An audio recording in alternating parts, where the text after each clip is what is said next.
और अभी इंडिया गठबंधन के सरकार बनने के बाद माई बहन सम्मान योजना के तहत सभी लोगों के खाते में जो माँ है बहने हैं उनको 2500 रुपया महीना दिया जाएगा। ये एक मुश्त ये 25,000 रुपया दिसंबर में सबके खाता पर आएगा।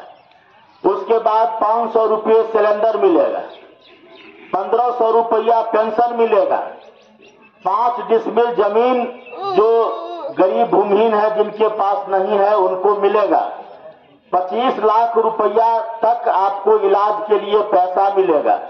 जो जीविका बहने हैं जो जीविका से जुड़ी हुई है उसका सभी का सरकारीकरण किया जाएगा और 30,000 रुपया पेंशन ये दरमाहा वेतन दिया जाएगा।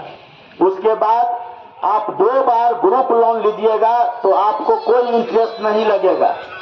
ये सब जो इंडिया गठबंधन घोषणा किया है तो ये लागू होगा। जो आप हाया घाट से हमको जिताइएगा, हाया घाट को बदलिएगा, हाया घाट के विधायक को बदलिएगा और बिहार को बदलिएगा तो ये सब बात लागू होगा।